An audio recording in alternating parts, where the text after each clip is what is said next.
I'm your host, Annie Bowles, and this is News du Jour.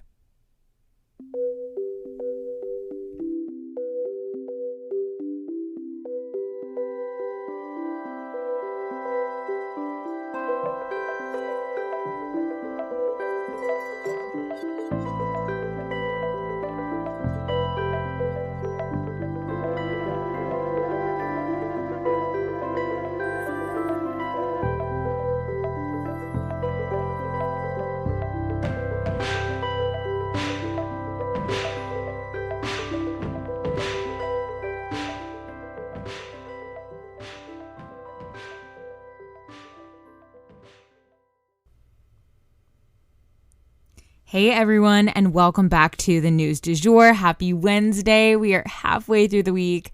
I hope everyone's week is off to a better start than mine has been. My baby is only 3 months old and has decided to pop like 5 teeth out at once, which is not usual. That is not common for those who don't have kids or don't know much about kids. This is usually something that might happen at like 6 months or so, and anyway, my kid has decided to do everything early, so here we are. Anywho, without further ado, we'll go ahead and jump into our news stories for today. First up, we're discussing a reporter killed in Las Vegas. So a man who was dedicated to exposing the biggest sinners in Sin City has now been found dead. Coincidence? Probably not. So Jeff German really put the screws to people like mob bosses and corrupt politicians and casino owners alike. He wrote pieces on sexual harassment at the coroner's office, and he exposed the Las Vegas Raiders' labor law violations. He really wasn't afraid to take on some big, scary institutions. But it wasn't any of these powerful players who took out Jeff German, but rather a boss in a small county office whose employees were claiming that he had bullied them. The article wasn't even that major at all. You know, it wasn't on the front page. It was just something Jeff wrote. He wasn't concerned about this piece. But it seems that this small piece cost this man his reelection, which in turn cost Jeff German his life. Jeff had been pretty fearless his whole career, again, standing up to some pretty scary, powerful, and dangerous characters. He had been punched in the mouth by some of these characters in the past. He was not one to get intimidated easily. He literally wrote a book called Murder in Sin City, where he discussed a prominent murder. The people of Las Vegas even kind of came to rely on him and trust him to expose the worst criminals among them. And that's why 2 employees of Robert Tellis came to him shakily to tell him about their boss, who it seems then went to Jeff German's house a few months later and stabbed him to death. He is not yet put in a plea, but he has been arrested. And now that Jeff is gone, it's incumbent upon all other journalists to tell his story, because he's now become what could be the subject of one of his own articles. Workplace bully turned murderer, threatening a vital American institution, our freedom of press.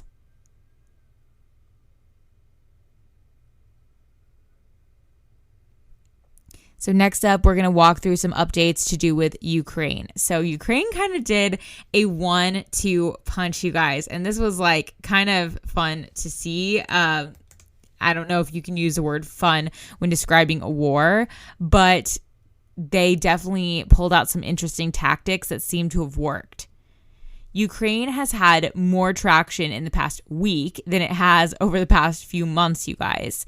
They essentially did this 1-2 punch, or a sneak attack, as Donald Trump would maybe call it. He loved to use that term, where they essentially tricked the Russians.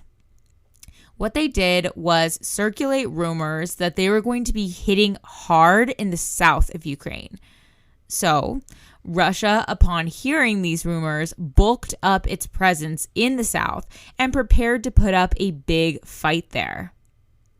Instead, they essentially kicked out any remaining presence in the east, where the Russians were not prepared to fight.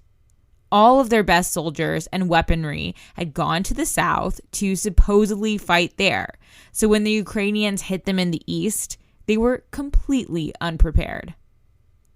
The Ukrainians beat them easily up in the east, declaring even more victories on top of their recent successes, which we actually discussed in yesterday's episode. So if you don't know about those, definitely go take a listen. Ukraine, though, has definitely employed some clever tactics throughout this war, often even on a budget. Remember that flooding known as hydraulic warfare? But another way that Ukraine has been able to claim triumphs is also through funds and weapons donated by the US and other countries all over the world. The Russians never really thought that the Ukrainians would see the type of support that they have from the global community and specifically the US, and thus they kind of underestimated Ukraine. The US has also stepped up its efforts to support Ukraine from an advising standpoint. Our military and Ukraine's have shared a ton of info back and forth as of late, and the Pentagon has really worked with Ukraine to help support their planning, which is really important. Teamwork makes the dream work. Let's hope it keeps working. And last up for today, we are discussing the Emmys. So the Emmy Awards happened the other night, and history was made in some instances. So of course, we need to go over it.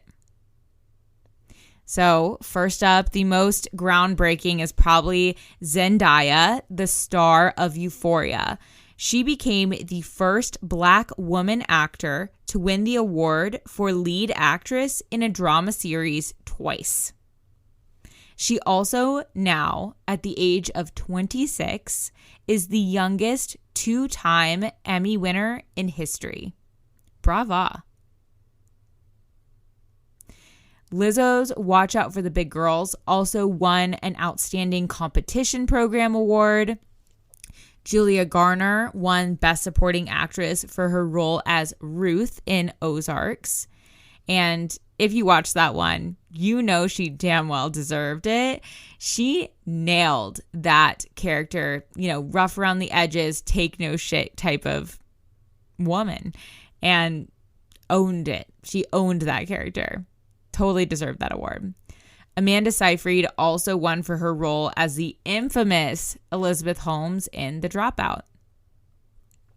White Lotus, Ted Lasso, Abbott Elementary, and Succession seem to be the critics' favorites overall throughout the evening, though. So if you haven't checked those out, be sure to. I have some of those that I need to watch myself. And, I've never regretted diving into a show that really cleaned up at the awards. Can't wait to dive into these. And that is the news du jour. Today, I wanted to leave you guys with the quote: "Let us not take ourselves too seriously. None of us has a monopoly on wisdom."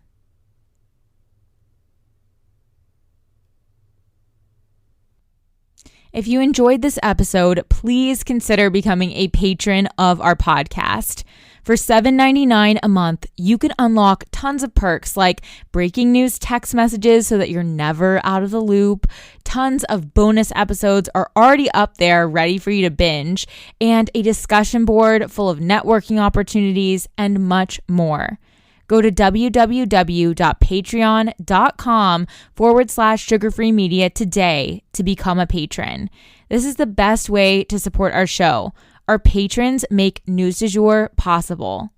But a couple other ways to support our podcast are rate and review on whatever podcast platform you use to listen, share on your social media, you have influence, tell your friends, family, and colleagues that you love News du Jour and why you listen.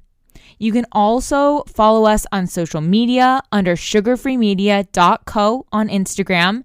Just Sugar-Free Media, all one word, on TikTok, and sugarfree_media on Twitter.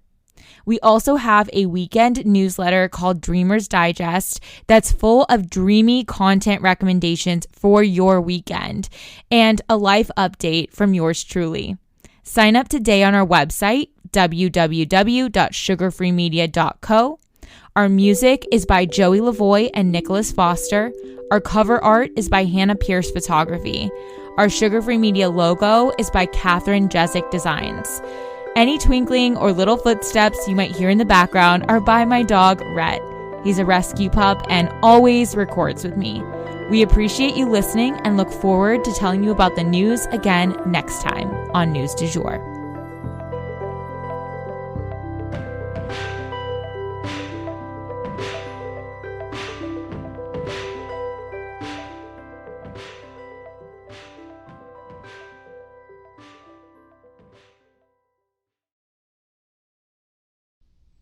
Broadcasting from Oklahoma.